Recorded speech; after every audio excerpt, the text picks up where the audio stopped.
In this video, we're going to talk about 5 organic traffic hacks to hit your next 10K on Shopify. And we're going to go from some great ones, because all of them are great, because we came up with them and they're proven, to some absolutely amazing ones. But guys, the last one is so simple, but also so crazy important because it's long lasting. It's literally going to last over platforms and everything else that you see on the internet. And it's so simple, you're gonna have no excuses not to do it like right now. It's gonna blow your mind. Let's go. All right, Sylvia, let's get into it. We've got 5 to go through. As usual, our typical swaps. Oh, the timer. Let me get the timer. Oh, got the timer. Oh, ouch. Kicked your knee. All right, Sylvia, as usual, let's go through the 5. We've got the timer. I just went and got it. 5, 4, 3, 2, 1. We're gonna go through strengths, weaknesses, opportunities, and Ninja X Factor. Yes, let's go. All right. First one, we are talking about. Let's set the timer. Yeah. Yep, 3 minutes. Here we go. Pop. First one, we're talking about untapped search phrases on Google. And now it's not just Google, it's also ChatGPT recently, right? Search engines. So really search engines. Or AI and I engines. know all of you guys are like, oh, SEO is so hard and complicated. Actually, it's not. Because there are 8.5 billion searches per day. And this is, guys, just on Google. Now, think about all of the AI searches like ChatGPT and everything else. And now, where do you think that AI is going to get the information from? It's going to get it from publicly available sources, right? And publicly available sources are things such as Google. So a lot of people think like, oh my God, how am I going to rank for AI? Like, guys, don't freaking overcomplicate this. If you are ranking for Google, you're going to rank in AI. So out of the 8.5 billion searches per day, guys, over 90% of businesses actually don't compete for any of that. And that is just mind-blowing. Yeah, businesses don't compete because they think it's too hard, it's too complicated, I'm not going to get in, it's a red ocean there. Exactly. But that's not the case. The thing is with untapped keywords is that you can literally find thousands and thousands and thousands of keywords that are so-called hot searches. They are really like targeted product searches for the products that you're selling. And you are essentially looking for the ones that have large volume and are low difficulty or low competition. Low competition. Yeah. Personally, we use tools like Semrush for that. You can use Semrush, Ahrefs, whatever other tools are out there. But this, for me, strength. I mean, we already talked about the volume is huge. Yeah. Strengths, weaknesses is that you do need to put in some work, and if they are selling some obscure specific products, there might not be the search volume there. Yeah, the longer tail keywords, or we call them ninja phrases, they tend to have less competition, meaning you can rank for them easily, but there's a lower amount of search volume. So strengths, weaknesses, opportunities. I mean, the opportunities are giant, right? Yeah, you can show up on page 1 of the search engine. Literally within weeks. Within a few weeks. We've seen it. We've seen it done time and time again. Over and over again. Yeah. And then X Factor. I think this is like already starting with 4 out of 5 for me. I'm gonna go 3 out of 4 ninja stars because I think that there's a lot of opportunity, but it's not the biggest one. It's not the fastest one. It's not the rocket fuel to get the results straight away. That's in true. my opinion. That's true. Like, I think it's a great one, but the weaknesses, and I guess we didn't dive into weaknesses, is that you do have to put in some work and you have to let it simmer. It's kind of like a slow cooker. You make the changes, you make the tweaks, you close the lid, and you just let it simmer. Yeah, and for those of you that want to go deeper on this topic, we've got a whole video on that. Just click here, or I'll put the link down below. Actually, the whole video takes you through it step by step. Amazing, actually. And that's for free. And guys, that's for free. That's something that's worth. We normally charge like thousands of dollars for this. So that's there. Okay, let's move on to the next one, which is cross-posting your content. Here we go on the timer. Strengths. Well, first of all, what is it? And then we'll go strengths, weakness, opportunities, and X Factor. Let's go. All right, guys, cross-posting your content. What is it? It's freaking cross-posting your content. So uploading something to Instagram, for example, and then like a reel or a video, and then you will post the same video to the other platforms like TikTok, Pinterest stories, Facebook Reels, YouTube Shorts, Pinterest, TikTok, all of the different platforms. And you can use tools like Metricool for that, and 50 posts are free for a month. For a month. We'll put the link down for that below. It's a pretty cool tool. So that's what it is. It's totally like that's what it is. Strength. like the strength is giant because you never know how users behave differently on every single platform. Yeah. There are different things trending. It goes in waves, what's trending on different platforms. Different avatars, different people, different demographics of people hang out on the different platforms too. Yeah. So you might have better reach for your store, your products on one platform over another, but you don't know until you try, right? So and you basically want to understand, particularly when you're starting out, where are you getting the traction? Where are your people, right? Because the more you're going to engage with your people, then the easier it is going to be for the algorithm to find more and more and more of them, right? And the strength, you make the piece of content, well, it's a shame just to use it once. So why not post it multiple times? Why not just like, get the exposure everywhere for it? Weakness though. Weaknesses. Not all the platforms behave in the same way. So if you have the very same video with the same caption, the same text, the same description, they don't all like that, right? So the platforms do like to have certain things a certain way. So weakness is that you have to, sometimes to optimize the results, do a bit of extra. Sometimes you have to do that, but also sometimes I find that there are platforms that can punish you for just cross-posting and not interacting with the platform. Like, for example, if you guys ever go to our TikTok account, we used to have a really great reach on TikTok, but because we are not the TikTok people, we are clearly YouTube people. And because we're not the TikTok people, and we literally just use it just for cross-posting, TikTok doesn't like it. So it only works if you are actually going to also personally engage in that account and actually gonna go and every now and then check in and see what's going on, and like and comment on other things and share them and whatever. It makes sense because the platforms don't want people just to dump their content on there, right? They want people to actually use the platform and engage. So cross-post, don't dump. Cross-post, don't dump. I like that. Yeah, that's great. Weaknesses, opportunities are huge. There's millions and millions and millions of people on each platform. There's different demographics on each platform, so you can hone in and target your ideal people on the right. Ideal customers. On the right one. Okay, X factor. I think it's a 4 out of 5 for me because if you're not doing this, this is a quick and easy one, especially if you use a tool like Metricool, link down below. You can really expand your reach. And in our program, like Content Factory, like posting your content posting your products regularly on the social platforms is a foundational pillar that you need to drive traffic to your store organically without paid ads. All right, so strengths, weaknesses, opportunities, X factor. You said 4. Yeah, 4 for me. I'm gonna say 3.75. Okay. Just because I think it's like a must, but it's basic. Like I really love the Untapped organic search traffic because it's just so beautiful and it's simple, but it's also just a little bit smarter. Yeah, what I like about this one though is that it's a turbocharger for like, if you have one video that gets 100,000 views, 500,000 views, 1 million views, that can turn into thousands of dollars in sales just from one video. Like Russell, one of our amazing clients that we've worked with, he had one video, had 800,000 views within like 48 hours. And they turn into thousands of dollars of sales. Exactly. So from one video. Today I just spoke to one of our ninjas and she said her video didn't go well on Instagram, on TikTok, and she doesn't even have that many followers, and it was one of her first few videos. On TikTok, the same video got over 4,000 views, and she said straight away people started to comment, where can I buy that? Yeah, I love it. People know how to shop, guys. They know how to spend their money.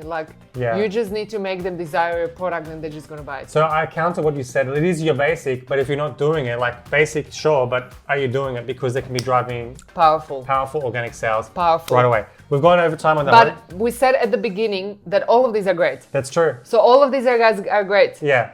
So pick one. The scale, maybe we need to up the scale today, All right, let's move on to the next one. 3 minutes. Here we go. 3, 2, 1. And we're talking about UGC or influencers, user-generated content and influencers. User-generated content or influencers. So this is powerful, okay? So just recently we spoke to a friend and she sells this product and she's like, oh my God, I've been having trouble selling it online. And we're like, have you been doing any organic content? And she's like, oh no. And we're like, no, you must do organic content. But because she sells it at markets and it sells really, really well, straight away she got moms really, it's a product for moms and kids to keep kids busy. And so straight away she got moms really interested. And she was like, oh my God, and these moms are recording videos and sending it to me. And, they are just they want to collaborate. And I'm just just freaking go for it. Yeah. Right? Because it's organic, it's user-generated, it's really showing you how your ideal customer is using your product. It's not you It's not you saying buy my thing, buy my thing, buy my thing. It's not people actually using the product, which is amazing. And it's not you thinking how they're going to use it. It's like you, like actually them using it, which is, you know, that's the viral effect. Very powerful. Very powerful. The other way how you can get user-generated content is essentially emailing your customers and say, hey, like win $300, just, you know, make a video of using our product and, you know, you put a hashtag on that.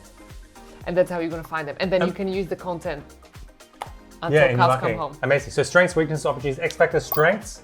You don't have to create the content. You get other people to create the content. So that's one strength. That's a cool one. Another powerful strength is that it's your ideal customer using the product how they find it fit. Yeah. And it also presupposes that they love it, so the emotion is there. So super powerful marketing. Super powerful. Super powerful. Weaknesses? Weaknesses, you need to find those people who create those things for you, and not everybody is great at creating organic content. Some people really suck at it. Not all the videos you get in will be usable. Yes. Yeah. Some of them will be filmed in the wrong format, wrong orientation. It'll be, so not all. Bad sound, whatever. Some of them will be bad. But you don't have to create them, so that's pretty cool. Opportunities? Opportunities are to get that from your already existing customer base. Yes. It's also to reach out to influencers who sell something similar or who are really speaking to your ideal customer. I think if other people as well are posting about your stuff, that's even more powerful than you posting about yourself. Like if someone else is talking about your thing, that's got more virality, more trust, more engagement. That's true. I think most of the time, right? No? Yes. Another opportunity I think is to work with micro-influencers, because often when you look at social media, you will see that the influencers who have a lower amount of followers actually have a higher reach of video. So always look for the ratio of how many views versus how many followers. Yes, like if you go for a big profile like Kim Kardashian or something like that, then forget it. It's not gonna... And it's gonna cost you arm and a leg. It's gonna cost and maybe your kidneys too. All right. So X Factor? X Factor. 3.5 for me. Okay, for me all right, 3.75. But it's a good one. I don't know if we allow we might not allow rules. So 4. Okay, 4. 4. Perfect. Okay, that's great. Let's move on to what are we up to? Oh yeah, the second, number 2. Number 2, so we're almost close to there. And number 2 is email until they buy or unsubscribe. Yes, we don't want anybody to die. No, of course we not. just want to unsubscribe. So, I mean die off the list. Die off the list. Yeah, get them off the list. So many marketers are worried about sending emails. Yeah, they might unsubscribe. Yeah. They might press spam. Yeah, it's no, guys, it costs you money to get them to have them on your list. Yeah. So either they buy or just you can go elsewhere. The stale list is really bad. In fact, if you have dead emails on your list as well that don't work and you email, it's gonna actually harm your sender reputation. Actually. So. But we also know that there is money in the list, and we also know that email marketing, and when it comes to organic streams, it's the most profitable traffic source on earth. Guys, let me repeat it again. The most profitable traffic source on earth. And the universe. So use marketing. Use email marketing. Use email. People have opted in, right? They went to your thing, they clicked it, they put their email and their name or whatever in, and they said, hey, I want to hear about your stuff. Yes. So the worst thing you can do is send them one email and then they never hear from you again. Yeah, exactly. That's terrible. That's a tragedy or travesty? Yeah, whatever it is, it's not profitable. It's not going to make you money. So we've got a whole video on what to do with emails. Go and check out this video here because that's amazing. Okay. Super powerful stuff there that you can implement right away and get things going. Yes. But you need to be sending emails. Yeah, just do it. Great. Just do it. So email until they buy or unsubscribe. Strengths? Strength, I think you just said already, it's the most guys, profitable. $1, typically think about $1 per month per email on your email list. In revenue. Yeah, so you send an email, you send it to a bunch of people, a few of them buy or a group of them buy, and they buy the thing and the average order value is blah, and so you calculate back, okay, cool, revenue per subscriber, kind of $1 per month. Cool, that's the strength. That's the strength. Weakness is you need to build the list. Yeah. You don't necessarily just have it, right? You've got to grow it and build it, so it takes a little bit of time to build the list. And you do that with the pop-up, and check out those other videos I mentioned because we'll go into that in more detail. Opportunities is amazing. You can do upsell, cross-sell, send an email for user-generated content, downsell, sideways sell, send an email to become an affiliate, do a VIP thing, promote an affiliate, promote a product to someone else, like be the affiliate for someone else. You can do all kinds of fancy stuff. And you own the list. Yeah. So no one can ever take it away from you. Nobody can take it away Not like from you. Zuckerberg can shutting down your ad account or your profile page. Actually, that's a very good point. This is one of the major assets. Like whenever you are going to be ready to sell your business or pass it down or get it valued. It valued, These are some of the assets that the valuers will be always looking at. They will be looking at your social media handles, your audience there, but remember that audience is not always transferable and that platform can take it away from you at any moment of time, but email list how big is the list? Your hard asset. How big is the list? How engaged is the list? What kind of rates do people open and click? All that stuff is very important. So, and very good. It's crazy important for valuation reviews, so that's a real asset. Yes, so that's the opportunity. I think we talked about the opportunities there. X Factor? 4 out of 5 for me. I mean, come on. I know we don't do we love halfsies? Okay, 4.5 out of 5. 4.5 or 4.75, like it's amazing. All right, cool. Great. Now on to the big one. All right, guys, the big one, and it's gonna be so simple that you're gonna be like, I freaking waited for this. Yes, you waited for this, and you probably waited for this because you are not doing it. And the last one, the biggest ones for when it comes to organic traffic hacks is, guys, just freaking model what works. Model what works. Model what works. What does it mean? So what it means is that there is such thing as tactics and strategies, right? And early on when we started e-commerce, which is like over 10 years ago, we were guilty of the tactics. Oh, but just show me how to do this and how to do that and how to upload that and how to post this, how to trim this, and all of these, like what's called tactics, and what is right now trending, and right now images go, and right now videos go, or whatever, or viral sounds, trending sounds, viral sounds, or dances and all of these terrible things. But then we learned, unfortunately, through our own experience, when everything went pear-shaped, and only later on we joined Russell Brunson's coaching program, and only later on we learned that actually those are tactics, and platforms will always be coming and going because they have always been coming and going over decades. Yeah. As long as we remember media and marketing, then media have been coming and going, right? The same with newspapers and radios and TV channels and everything in between, right? And so what you need to understand is what is the strategy, not what is the tactic, but what is the strategy. And the strategy is always about modeling what works right now.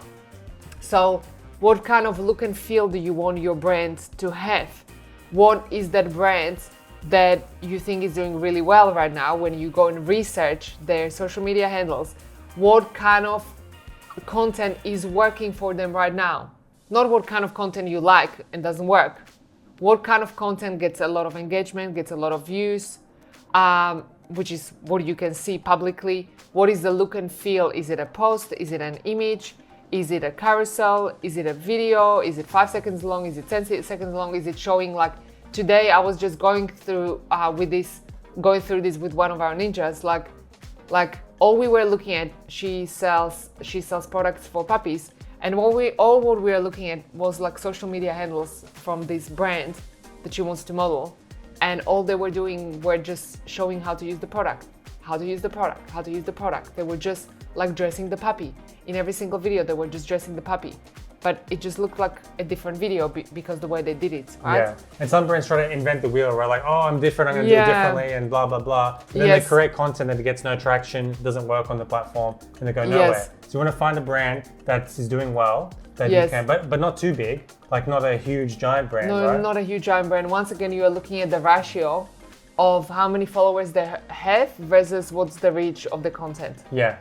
And what is it that they did recently that has gotten them a lot of reach? Yeah. So it needs to be on brand for you. If they're gonna do like crazy dancing, whatever thing, and that's not your brand, then just don't do that. Yeah. But for the ratio that you mentioned, like for example, let's say they have 100,000 subscribers. Yes. But they post a video and it gets 200 views. Yeah. That's not a good ratio. But if they have 5,000 followers and the video gets 35,000 views, then you are like, okay, I'm onto something here. Because the algorithm's distributing the content out, and that's what you want to happen for your and content, really do the research brands. to model what works. Like, you know, I often find that inside our Ninja group, we find that those who do really, really well end up modeling what works and end up really doing their homework on the research. Yeah. And there is often where people think like, oh, I've done the research for 20 minutes and then they just want to skip along. Yeah. But it's always what ends up biting them, and when they have to go back to doing the research, because that research is so much more powerful than you can even imagine. It's not something you do once and you're done with it. It's like something that you continuously looking through, because these platforms, once again, strategies, lasting tactics are short term. It's not homework just to tick the box. No. We're actually going to use it. You're actually going to use it, but you use it over and over and over and over, because now you create content that's working now. You're going to model what works now. It's going to go really well for you. But then if you get too lazy and keep doing that forever, then it's going to stop. So strengths, weaknesses, opportunities, X factor. Okay, Let's go. Oh yeah, we haven't started. We're just talking about it because you're very passionate about it. I can see that. So strengths. So this strategy of modeling what works, it's super powerful. It's strong. The strength is that you don't have to invent the wheel. You don't have to figure out a lot of things. You just go. I think it's just simple. Yeah, it's simple. Okay. I think that's a major strength. Great. Weakness of this strategy? Yeah, I think a weakness of the strategy is if you are not clear on how you want your brand to be presented. Yeah, I think there could be a tendency to copy something, but it's not relevant for your brand. So when I say copy, I mean adapt or model incorrectly for your brand. Yeah. Like what you said, doing the dancing video, but maybe the dancing has nothing to do with your brand. brand. Or complications. I've seen that the new brands tend to just really overcomplicate it and tend to do pop, pop, pop, pop, pop. Because they think that if Canva gave you a new pop feature, you must use it. That we must use it to look more professional, but actually that's gonna just make it look more that you're trying too hard, and platforms are gonna suppress that because they want to push organic content. Yes. Strengths, weaknesses, opportunities. This is how you can blow your brand up in a good way, right? Like you can really hit the moon with the engagement, with the views, with the traffic from just this strategy alone. Exactly. So I think the major opportunity is also not to find one brand you want to model, but to actually model the industry. Yeah. To model what's working in the industry. So that's a major opportunity to go deeper and deeper and deeper and deeper. Amazing. Great. Strengths, weakness, opportunities. Ninja X Factor. 7 out of 5, yeah? Yeah. I mean, 5 out of 5. If it's allowed more, but 5 out of 5. And just take it seriously. It's simple. It's like the KISS strategy, right? Keep it simple, stupid. That's what it is. Amazing. So let us know down below which is your favorite of these organic hacks to hit your next 10K. If you want to learn 5 other ways how to hit your next 10K, then check out this next video down below and we'll see you there. Let's go. Action takers are money makers.